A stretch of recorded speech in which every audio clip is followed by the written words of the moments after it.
Hello, welcome to another Balham Parkway video. In this video I'll be reviewing the Bachmann EFE Rail double O gauge, get this right, Plasser 12 ton YOB crane, Departmental yellow, which I have adapted a little bit, so let's take you through this. Thanks for watching. Comments welcome.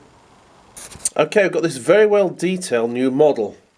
It's a Plasser and Thura, I think you pronounce that right, and it's from EFE Rail, double O gauge, and it's a stunning model, very well detailed. This is the, I'll just look at the box, it's a Departmental yellow unbranded model.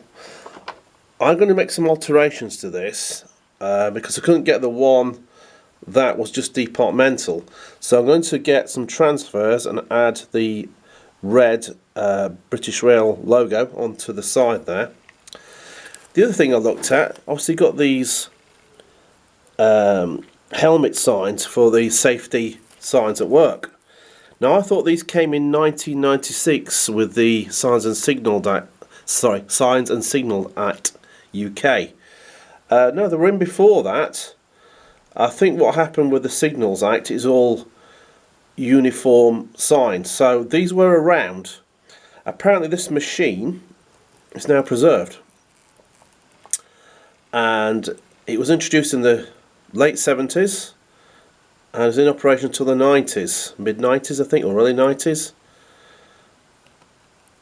But this is a cracking little model, this one.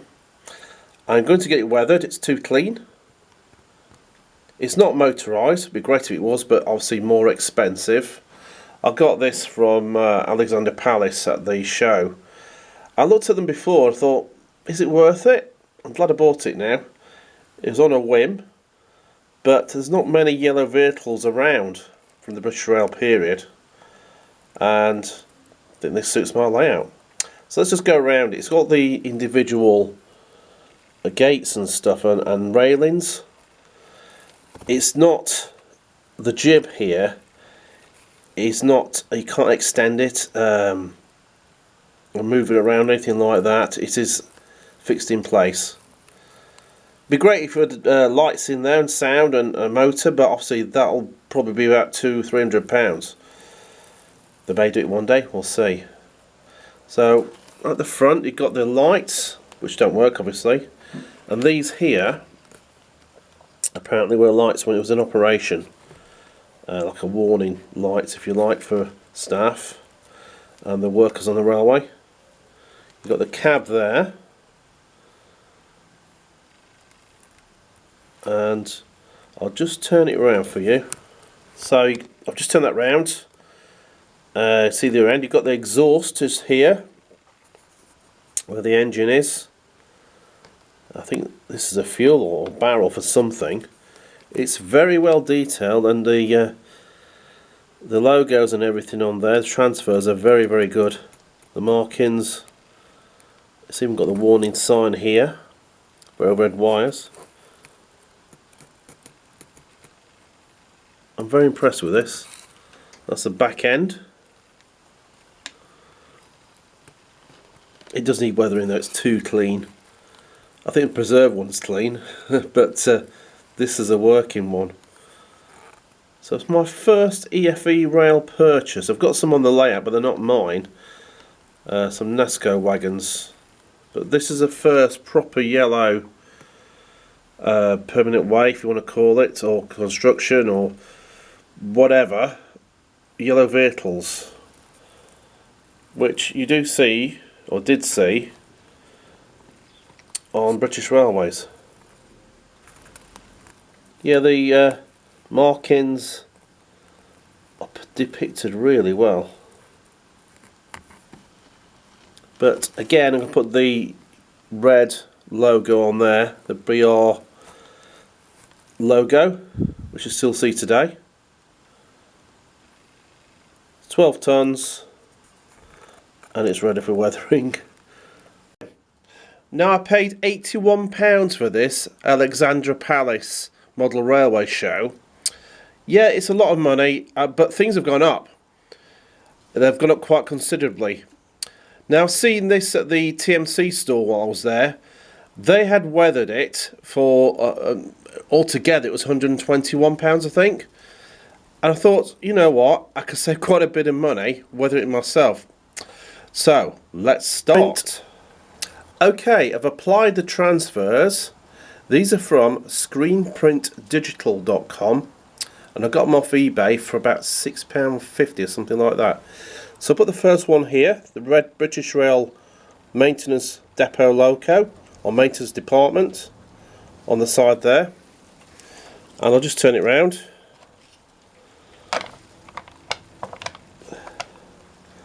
And on the other side, just here. These aren't water slide transfers. They are just, you peel them off basically, which I find much easier. It was very fiddly doing this. And okay, I've done the weathering now. So I've done a light coating of a wash, a black wash, around most of the areas on here. I didn't want to go too over the top. I looked at some photos, some were absolutely covered in oil and some were quite pristine.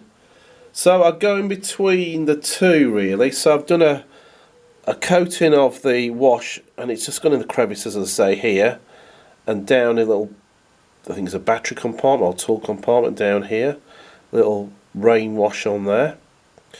Around the cab there's a wash on here as well, and on the jib of the crane I've used a bit more, so where the oil stains would be I've covered that up where the jib is here, operating in, extending like a telescopic extension.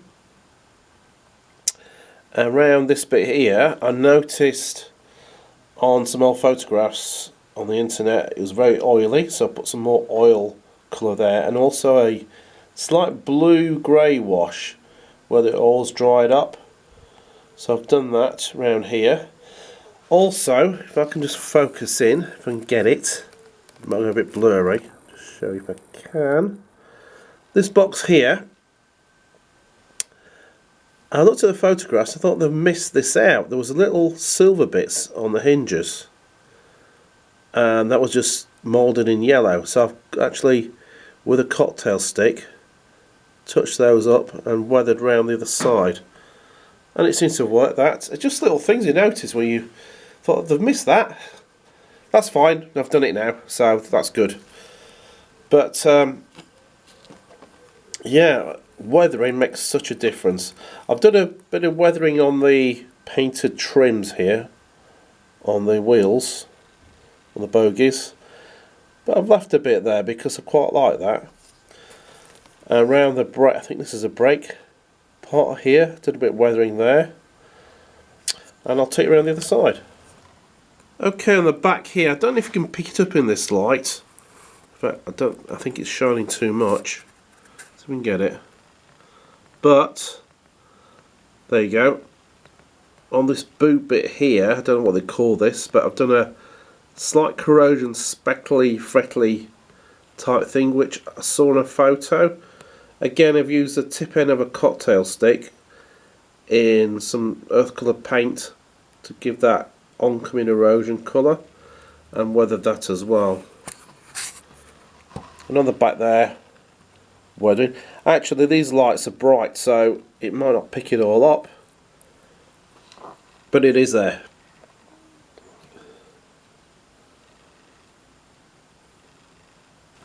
Okay, on the other side, again a wash there, a little bit of brown dirt as well, and on the jib you can see the dried oil, so a slight little bit of grey colour in that as well. And then you've got this motor vent area. I've weathered the vents there, put a bit more weathering oil on there. Again, I don't think you can pick it up on this light, it may do on the camera. The exhaust, I've given a little brown colour where it's been burnt.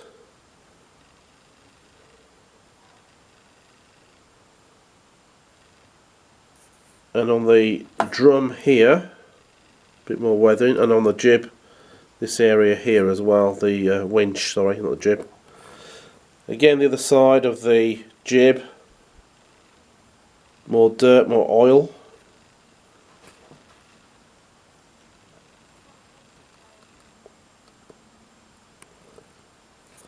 I'll just move this forward a bit. On the back, a bit more weathering there. This is a great model.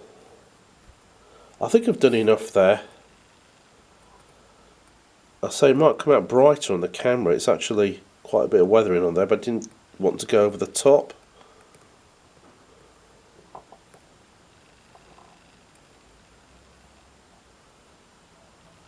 See what you think.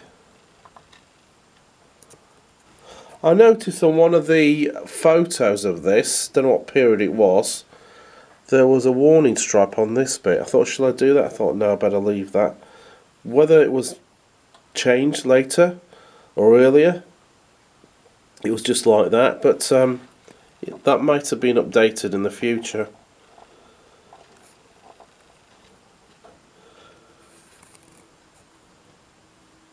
Show above shot.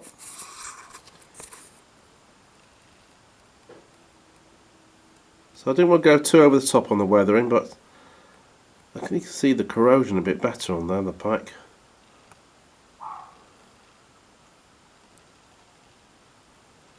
That's enough weathering, I think. I mean, you could go further.